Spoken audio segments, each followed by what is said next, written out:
Back in action here with stocks, the numbers, and we had some companies report earnings before market opened. One of them notably was Hershey, which of course I said I liked, and the stock is down.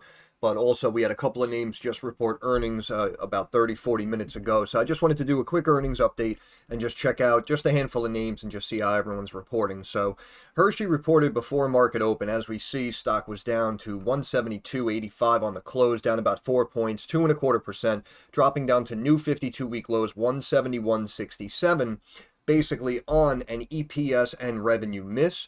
As we see, they brought in about $2.34 a share. Analysts were estimating almost $2.56, so they missed that mark by about 8.5%. Revenue technically missing the mark here and also down year over year, $2.987 billion. Analysts were estimating $3.076 billion. They missed that mark by about 88 million in change, or a touch below 3%. So it's been a rough ride for Hershey, and unfortunately, you know, again, to make the prediction and try to have the timing absolutely impeccable to work out for your favor in regards to options, obviously it's so difficult, and that's why, because it's so risky, that's why the returns are so great. So unfortunately, if we were trying to time some Hershey calls here, maybe if you bought, you know, a couple of weeks ago when we started talking about it, and you bought like a month's worth of time going into these earnings, obviously, unfortunately, this one did not work out in your favor. But I know there were a couple of people in the Discord who were buying shares, actually, of Hershey at around the 180 mark. Some people mentioned leaps as well. They're buying calls out till 2025. And a pullback like this is why I always say, in my opinion, you're better off not only piecing your way in, but if you really don't have the capital to accumulate shares and actually have a sizable position in a stock like this, then if you are going to play options, then yes, you want to get as much time as possible. Now, is everyone able to buy a year and a half worth of time? No, of course not. But as we always say, well, as I say anyway, time trumps strike price. So even if now you have to buy, you know, like a 200 or like a 210 call, but you have like, you know, 6 months worth of time, even though it seems like a drastic move, in my opinion, you're better off having the time on your side, because anything can happen. Even if we see a pullback down to this trend line here of about 161, in my opinion, I think that's where it's going. But even if it comes down here and then bounces going into next quarter's earnings, and then they beat, they'll pop it right back up to like 195, 200. You understand what I'm saying? So that's why sometimes to time a specific breakout on a technical, or to time a specific earnings release, of course, can be difficult, because most of the time it's out of our control. But if you're able to buy time, and that's what I mean, something like this, now all of a sudden, yeah, the calls may be down, you know, 15, 20% or whatever, and I know it sucks, but at the same time, if you didn't go all in, you're now able to add to the position, average down a little bit, and build up a more sizable position that way to hopefully catch the bounce. But technically, Hershey did miss the mark. I know they're citing rising cocoa prices, and it's amazing how everything is rising with inflation, but of course, cocoa is hurting Hershey the most. But the stock right now, I mean, you know, closed at a decent fair value. A lot of these fundamentals don't really look out of touch, in my opinion. So unfortunately, off of the recent bad news and the recent break here of some support trend lines, this is why I drew out this trend line here. This is going back from the high, looks like about the first week of September back in 2019, connecting to those highs right there in February of 2020. And I just cut that across, and you can see that was a key level that the stock kind of hung out at in April of 21 before it finally broke up and exploded up to 270. So now you can see that if we come down after breaking these support trend lines, if we come down to touch this level, you're looking at roughly 161 and a quarter, 161 and a half. So that may be where the stock continues to drop. So we may see even newer 52-week lows. And then in my opinion, it should bounce there.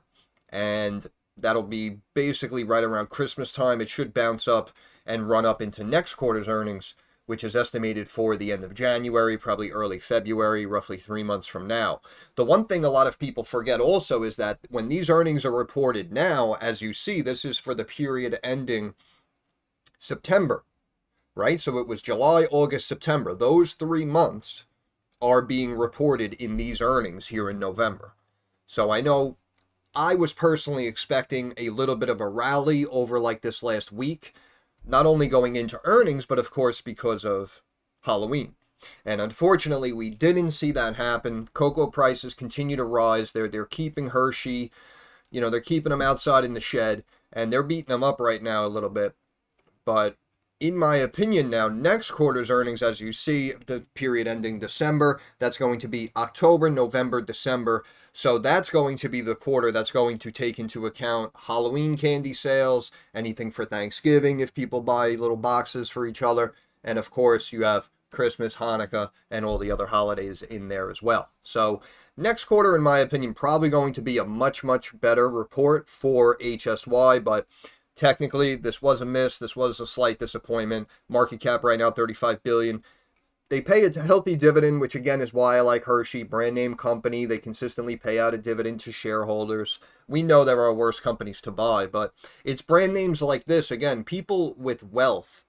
I know a lot of people watching. Maybe you have 5,000 or 50,000 in an account, and listen, there's nothing wrong with that, right? Everyone you talk to, even if you talk to some 60-year-old who's worth 4 or 5 million, that's where they started as well, right? So we all have to start somewhere. So just because you may look at your account like, oh, I'm just a small-time trader, blah, blah, blah, like it takes time. And as long as you stay disciplined and try to make more smarter moves than, roll the dice gambles, then technically you should slowly be able to grow your account over the years, and you soon may find yourself in that same position. But Hershey, again, brand name company, they pay a dividend. So that's why I'm saying people with wealth, people who have, a couple of $1 million in an account, it's a name like this where they'll take 2, 3, 500,000 and just park it in it. They'll do the DRIP, the Dividend Reinvestment Program, DRIP. They'll reinvest the dividends, and they'll just let it compound and grow over the years because it's technically viewed as a quote-unquote kind of safe, secure, growing investment over time, even though it may have these short-term drops. So that's why I understand if a lot of smaller like option traders, if you guys don't have Hershey on your radar, I can appreciate that. But in my opinion, good name for the long term. PE, again, down here at 20. So that's why, again, with the rise in cocoa prices potentially eating away at the profits of Hershey, could we have started to sell it off? Yes, in my opinion, it does make sense. And even with the pullback, the PE is down here at 20. So now it probably looks just even more attractive to a lot of investors out there. There was also the report, I think it was Marjorie Greene, like that, she's like a congresswoman or something, I don't know. But I know people now are following all of the moves made by senators and governors now and whatnot. So there was a report recently, she increased a position in Hershey as well. So, over time, that's why it'll probably be fine. And again, excuse me, even though it was a rough quarter, this is last quarter, it's not updated yet, but you can see this time last year, 3.03 billion, they just brought in 2.987 billion, so technically slightly down year over year, net margins dropping a little bit, but you can see over the years, we climbed up from 8 to over 11 billion in revenue for 2023, so that's why when you really crunch the numbers, it'd be hard to keep them too down, right? But again, this recent sell-off, in my opinion, it does make sense. And I'm personally looking for this level right here again, about 161 and a quarter, 161 and a half. I wanted to move over now to DraftKings, which reported earnings after hours today. Cut full-year outlook, citing unfavorable sports betting outcomes. But also at the same time, they sound like they have a pretty decent guidance for next year. I believe they were looking at around $6.5 billion in revenue for next year. So let's get into it here. We can see the company reports a wider than expected loss. Analysts were expecting 41 cents of a loss per share. The company reports 60 cents. They missed that mark by 46%. Revenue, pretty respectable, but technically missed the mark by about 1.25%. 1.095 billion. Analysts were expecting 1.11 billion.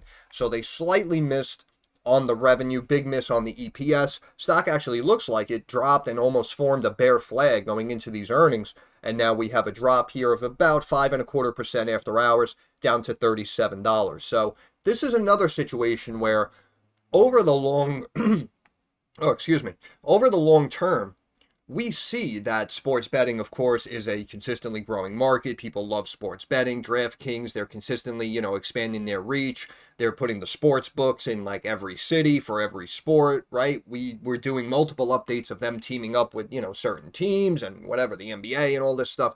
So we know that DraftKings more than likely is going to grow very nicely over time, and analysts agree with that outlook, which is probably why they all have like $50, $60 price targets on DKNG. So this right now just looks like one of these situations where you have to deal with the short-term volatility for the long-term growth. And honestly, to bring the stock down a point or two, that really isn't that big of a deal. And again, you can see technically we're basically at this gap fill from the other day when we popped up. And you can see right now the stock's at 36.90. So it just pulled slightly below that 20-day moving average and probably is going to fill that gap at like 36.70.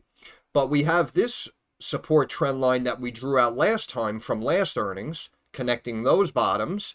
And you can see that we're not there yet. So if we do continue to sell off on this bad news, you're seeing, maybe about 35.70s, kind of like right there in that range. So in my opinion, that may be the bottom of the bottom, because even though this is a little bit of a light report, and we did get some mixed news, technically it sounds like next year is going to be a breakout year for DKNG. And you can see the stock is, I feel like people are buying these dips when they see it down at the low 37, sub 37. I feel like they feel it's worth the risk, because even if it breaks and pulls back to 35 and change, like, it's not a big deal, because 6 months from now it'll be back here. You understand? So that's how I feel a lot of investors are looking at this right now. So we may not even have a break all the way down here to slight sub 36, but we'll keep an eye on it. You guys know, originally with DraftKings, it was overvalued out of the gate, in my opinion, and I was always saying that multiple times. Then I know they made some smaller acquisitions, and as we said, they started spreading the sports book out and gaining more and more market share. The revenue started to chunk in. Then as we got to like the $700-800 million to $1 billion revenue mark, that's when I said, okay, we have a different situation on our hands, and we have a nice potential long-term grower here. The market cap on the close, sub 19 billion, operating at a loss. You can see the EPS basically missed two beats, two misses over the last 4 quarters. Annual growth just phenomenal, growing essentially 100% year over year. 300 million, 600 million, 1.3, 2.25 billion, so that wasn't a double. And of course now 3.67 billion. I believe for this year we're looking at about 4.5 billion. No, excuse me. Cuts fiscal year 24 view to revenue 4.85 billion to 4.95 billion. So we'll say right in the middle, 4.9 billion. Last year, 3.67 billion. So we were growing at, 100% year over year. And then as the numbers got larger, even though that percentage growth has been lowered, it's still about 30% in change. So they're expecting, 1.3 billion, 1.2, 1.3 billion more in revenue than what they brought in 2023. So again, even though one quarter here and there may miss the mark, the overall growth seems to be there. They see, again, look at this, next year's revenue, 6.2 to 6.6 billion. So again, even to go from 4.849 up to 6.4, that's another roughly 1.5 billion jump, roughly 20-25% growth in revenue year over year. Those are phenomenal percentages. So yeah, revenue about 1.1 billion, slight loss, slight miss. Obviously they reported a big loss in Q3. Monthly unique payers at 3.6 million versus estimate of 3.4 million. So many more unique payers, if they will, but they're players, but many more unique visitors, I guess, compared to what analysts were expecting. Average revenue per unique player at 103 versus estimates of 112.35. Okay, so we have the volume coming in of more people betting on events, but they're coming in lower than analysts expected per player. And I appreciate the fact that, again, with a lot of these, well, I know this is sports betting, but, we recently looked at, what was it, Roku and Fubo, right? They look at the same, the revenue per user. They like to look at that. And I have to tell you, in my opinion, first of all, people don't realize that, there are a lot of people out there who may make a DraftKings account, just throw like $5-10 in just to have some action, just to keep it exciting while they're watching, the baseball game or they're watching the fights or something. You just have a little action, makes you a little bit more invested into the event. So you kind of appreciate it more. Obviously, there are people out there who have, Excel spreadsheets and they develop their own algorithms and they're able to kind of just formulate a team, every night, and they do it as a career. There were people out there who are making like a couple of $100,000 a year just playing events off DraftKings. So we know some people take it very seriously. Some people just do it for the fun of it, right? But my main point is we forget that technically for most people out there, the economy is rough, right? You have to remember as well, being able to absorb investment content like this or from other content creators and be able to invest into a fund or buy shares of DraftKings. We have to remember about half the country, here I'm speaking domestically, about half the country has little or no net worth. So that's why the average person who's really struggling now with this hyperinflation, the rising energy costs, the rising grocery prices, like they're not able to look at videos like this and see what shares to buy. They're not able to go on DraftKings and just throw $20 in there and see what happens. Whatever happens, happens, So that's why not everyone is in that unique situation. But I will say the fact that the amount of players coming in almost, 8, 9, 10% above what analysts were expecting. I mean, that's an extra 250,000 people. That's an extra 250,000 people. So yeah, they spent, $9 less than what analysts were expecting, but there was 250,000 more unique accounts and players than what they were expecting. You understand? So in my opinion, now we have Trump administration coming in. So in my opinion, if it is going to be this whole resurgence back into the economy, dollar's going to be stronger, prices are going to be kept in check, it's going to be awesome again, people are going to have more money in their pocket, i.e. more discretionary income to bet on games and take advantage of a few of these other luxuries that only select some of us have been able to take advantage of, right? So in my opinion, the volume of users is what I personally would look at. And this is an extremely good piece of news here. And I feel that if we fast forward 6 months from now, we're going to get above what analysts are expecting, because hopefully if times get better, as I said, if people have a few extra bucks, boom, that's gonna flip the script on this metric. But getting the volume of people in, more and more people were making accounts and betting on these events than everyone expected. I think that is the key takeaway here. Reports third quarter revenue growth of 39%. That's really good growth in revenue year over year that they're guiding for. Reiterates adjusted EBITDA guidance of $900 million to $1 billion.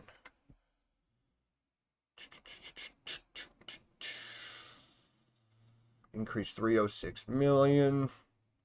Continued healthy customer engagement, efficient acquisition of new customers, the expansion of the company's sportsbook product offering into new jurisdictions, higher structural sportsbook hold percentage, improved promotional reinvestment for sportsbook and iGaming, impact acquisition jackpocket. Quote, DraftKings delivered strong performance in the third quarter with the return of NFL and college football. Quote, with major sports converging on the calendar, we are well positioned to build on this momentum as we further enhance our top-ranked sportsbook app with additional live betting features and exciting new NBA markets. Yes, the NBA season just started recently. Our focus remains on driving sustainable revenue growth and profitability in 2025 and beyond. And in my opinion, I do think it's going to happen, again, which is why a lot of analysts have $55, $58, $60 price targets on DKNG long term. Quote, we achieved healthy results across our core value drivers in the third quarter with efficient customer acquisition, promotional reinvestment, sportsbook, midpoint of our inaugural fiscal year 25 revenue guidance equates to 31% year-over-year growth, and we are well positioned to deliver $900 million to $1 billion of adjusted EBITDA in 2025. So they're preparing for a huge 2025. They're going to flip the script, and they're supposedly going to continue to show strong customer acquisition. They're going to show an increase of those monthly users. Obviously, they're going to try to get the average revenue per user up. But again, in the end, the volume, even if they're smaller bets, the volume itself, I think, is going to help them hit that $6 billion plus mark in revenue and deliver them a nice profit to close out the year for 25. And of course, we'll have to keep an eye on it quarter over quarter. This, I think, is the biggest takeaway. Again, the monthly unique payers. Average revenue per payer, in my opinion, representing a 10% decrease, same period since 23. Yes, because we've continued to get worse on an economic level, in my opinion. I know people are pumped about Trump. Oh, he's going to turn everything around. Right, until he actually gets sworn in and starts implementing these policies, then we're still struggling. And again, the way you look at it may not be the way another person looks at it. Right? Because again, this is like an investment channel. We talk about, where you can play with your money, and that's what I mean. So a lot of people don't have that luxury.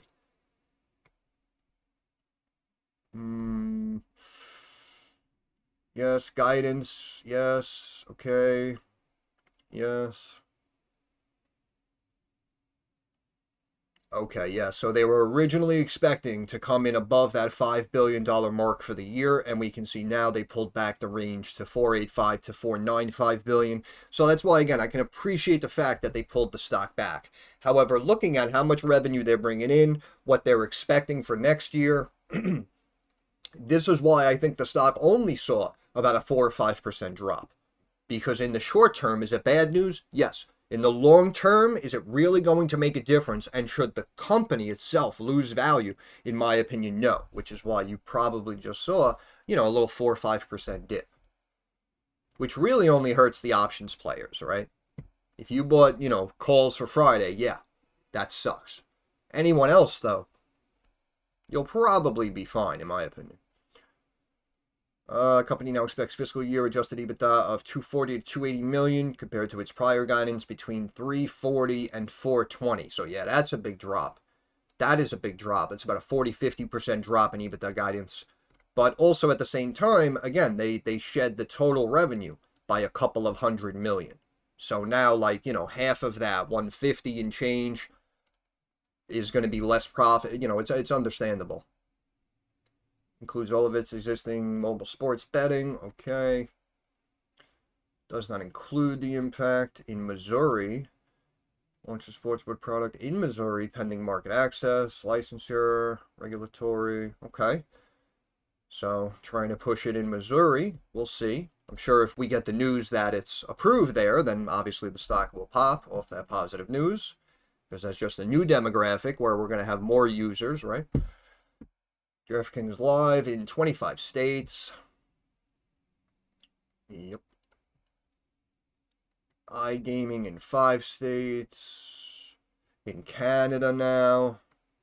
Right, and that's the big one in Ontario, which apparently 40% of the population is over there in that area. Missouri voters passed a ballot initiative that legalized sports betting in the state. There you go. So I know that's something, again, that's something as well that may be keeping DraftKings up. Expects to launch a sportsbook. Okay, so again, who knows when we may hear about that approval, but technically that's good news. That's why, again, is it a miss? Did we have lowered guidance? Should the stock be down? Yes. Will the stock stay down? In my opinion, no. Expects to launch its sportsbook in Puerto Rico. I mean, we're just expanding out.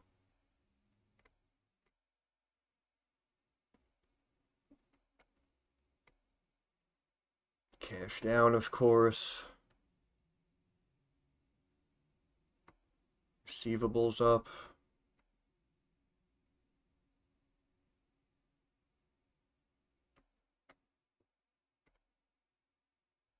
Total assets up a couple of $100 million. Total liability slightly up. So that's why overall, in my opinion, I personally still do like DraftKings. But again, 4% drop, technically a miss. Understandable. There were a lot of names I wanted to speak about, but I just spoke for so long. It's only been like 2 companies we looked at. We have Square, was down 3% going into the news, down 3% after hours. Slight miss on the EPS side, miss on the revenue side, posting sub 6 billion. Analysts were expecting 6.238 billion, missing that mark by 420. Shout out. And let's just look here. Net revenue.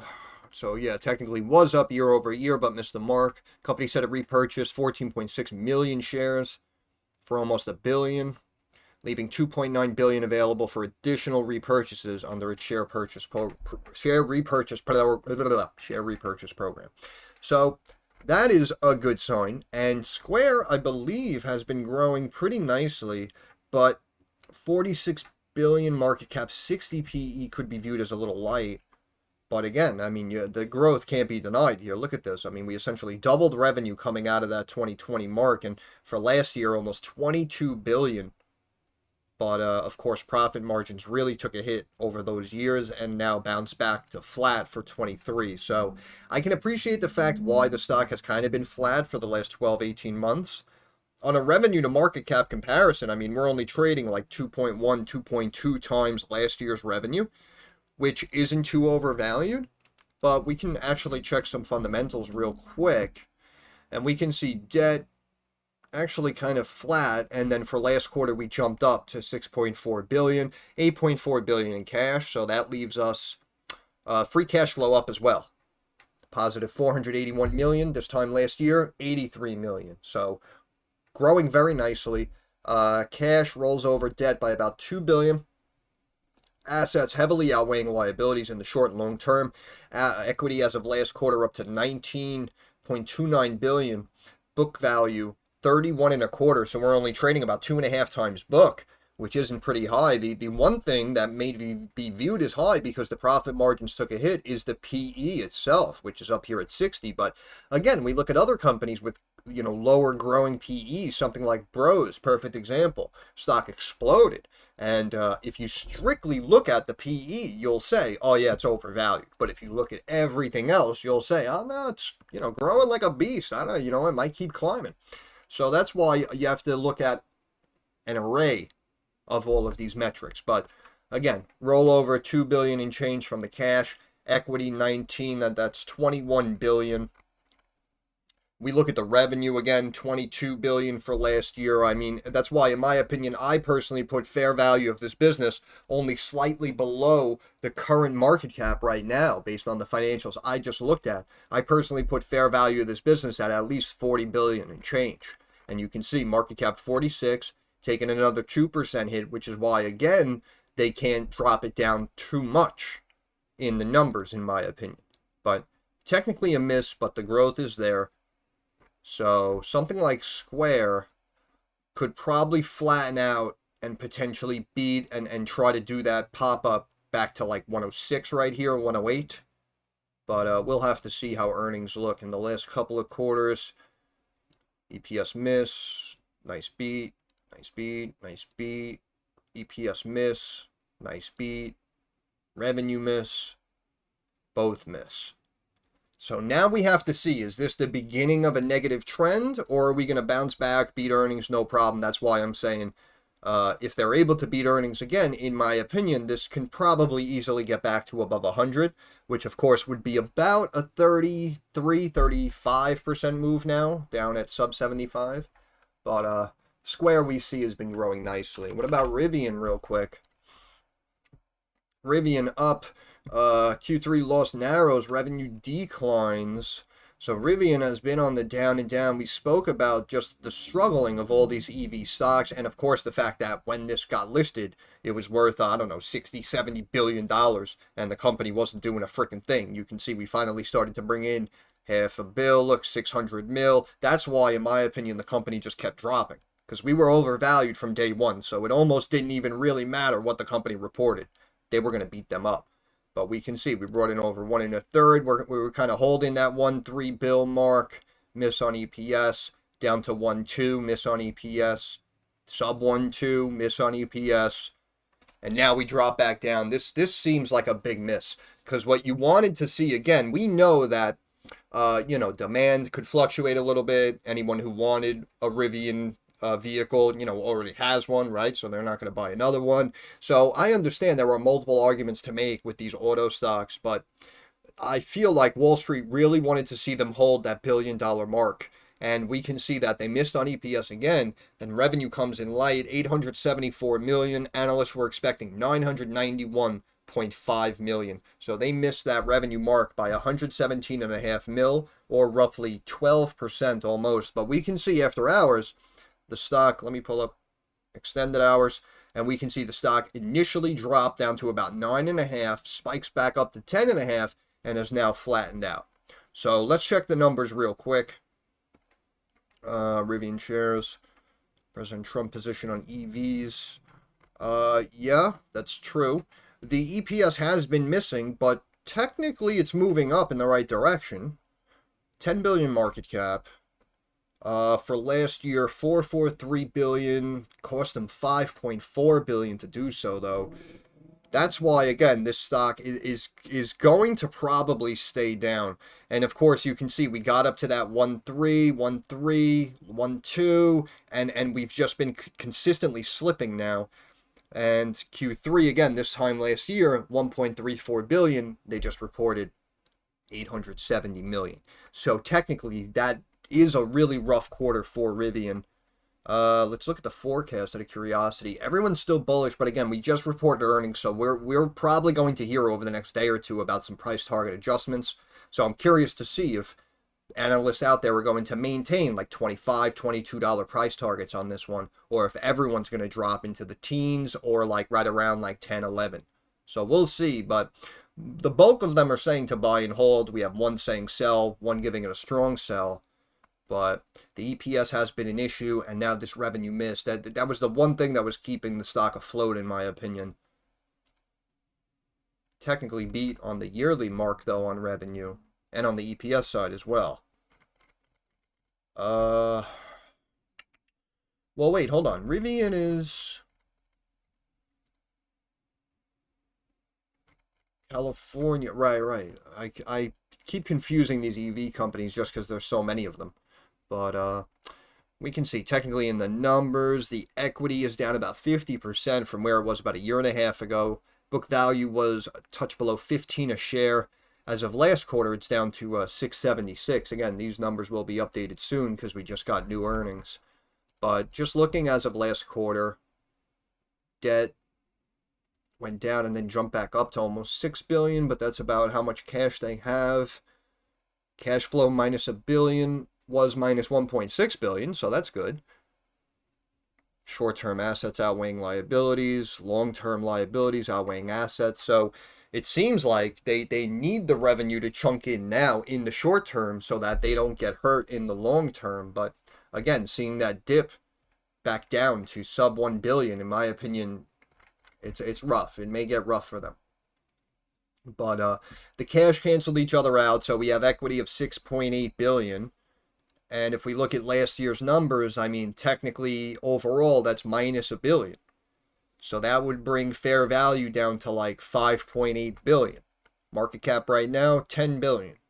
Yeah, no, yeah, all right. So, yeah, okay. So I can appreciate the fact that it's kind of flat after hours. In my opinion, it really should be down 2-3% at least. But market cap about 10 billion. So it's trading roughly about 2 times my personal quote-unquote fair value. But the company's still operating at a big loss, and what you don't want to see is the slowdown in revenue. So if we draw out the trend lines, let's say technically it just touches from the bottoms. We're looking at, what is that, 982. If we come down there, right, we can say if we drop, well, we can come back to maybe about 9.5, 940s, potentially, if it drops down. But it looks like they may want to slightly try to bring it up to the 20-day and then reject it. So, in my opinion, I think it drops down to 940, low 9s. But Yeah, I don't know. It doesn't seem very consistent in the moment. But hey, again, like I always say, you guys have carte blanche in the comments section. So if you have a position in Rivian, you think, like the next year or two is going to be a breakout year for them, then let us know how you feel in the comments section. Airbnb, which for high quality listings is bearing fruit. So why is the stock down? Revenue comes in just above the mark, 3.732 billion. Analysts expecting 3.717 billion. Missed on EPS by 1 cent. Stock down 3 1/3% after hours. Anticipates earnings of 2.14 a share, down from 6.63 last year, with revenue at 3.72 billion.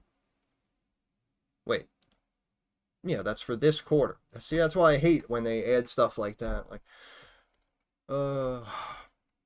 remove low quality properties from its platform is yielding results.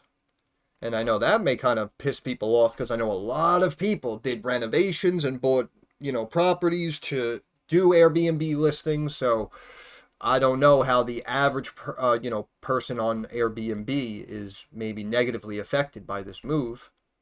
Company has removed more than 300,000 listings since last year, and, quote, as a result, customer service issue rates have decreased and guest net promoter scores have improved. Okay. Out with the bad, keeping with the good. I guess it does make sense because obviously if, you have your reputation on the line for your app, and if people have a bad experience, they hold you liable. I can appreciate that.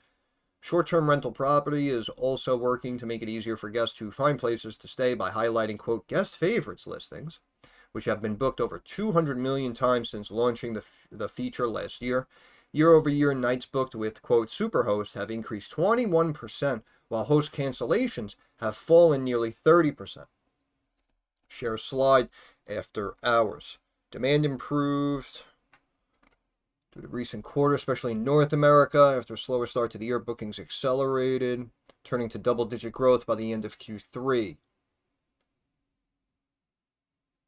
1% increase average rates.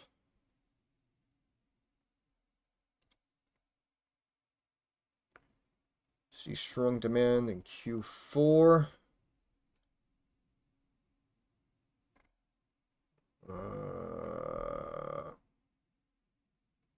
Expects Q4 revenue of 239 to 244 billion. Analysts expecting 242 billion, so basically right in the middle of that range.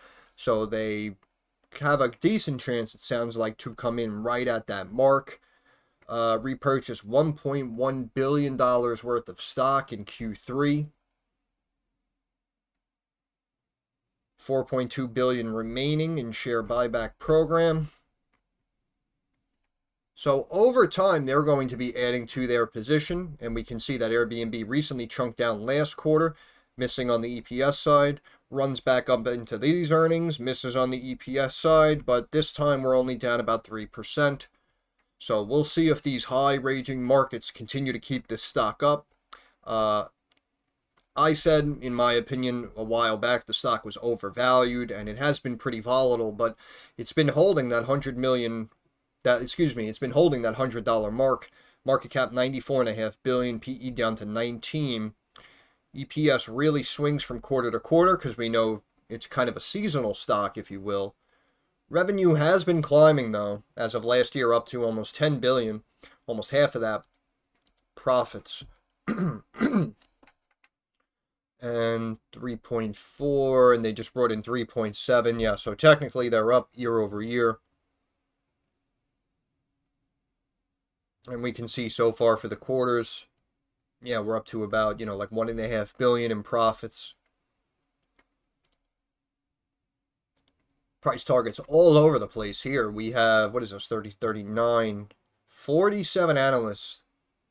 8 giving it a strong buy, 3 giving it a buy, 28 just saying to hold it, 8 giving it a strong sell.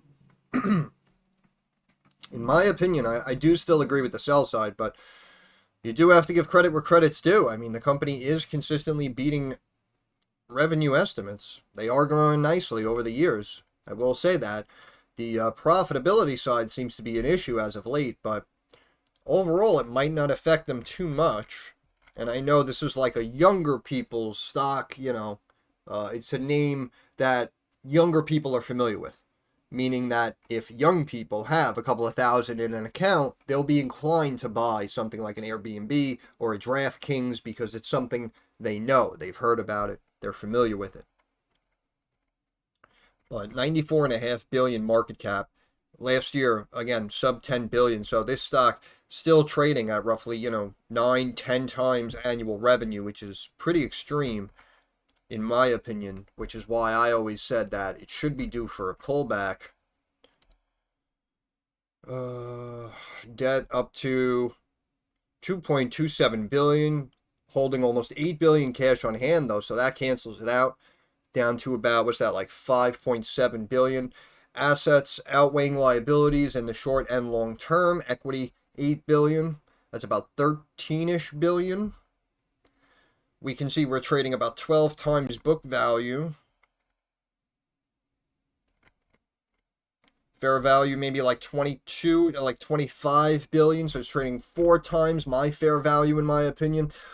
I don't know. Again, the way it was swinging and that's why it'll make me laugh. Something like Hershey, they miss on EPS. We got to beat up the stock. We got to bring it down to new lows. Something like Airbnb, they miss on EPS. It's like, yeah, it's not a big deal. We're going to keep the stock up. Everyone likes it. So, it's funny in a way, but it is what it is. But I have a feeling I spoke for way too long, and we only ended up looking at a few companies because I'm terrible with time management, apparently, while I'm recording. But we'll end it there. But there were some other notable companies reporting earnings. Arista Networks, Trade Desk, Unity. Let's see who else here. Lucid also reported earnings. Expedia. So, I mean, listen, you guys know it's an open forum, so if you want, you guys can join the Discord. If you need a fresh link, let me know. Or if you just want to have a conversation in the comments section for a couple of names we didn't look at, we could do that too. I don't care. But that's pretty much it. I'll end it there. Once again, Stocks by the Numbers, I want to thank you for stopping by. If you have any questions, comments, or concerns, please drop it down in the comments section. I'm usually pretty quick to reply. Thumbs up algorithm helps me get more eyes on the channel. And of course, subscribe to the channel. That is our handshake agreement. That is how you help me help you. But of course, more importantly, moving forward, like I always say, I understand that markets are rocky, they're volatile, and they are very uncertain. So I want to wish all of you success. I hope everyone makes a couple of dollars. Thank you for your time. Have a good day.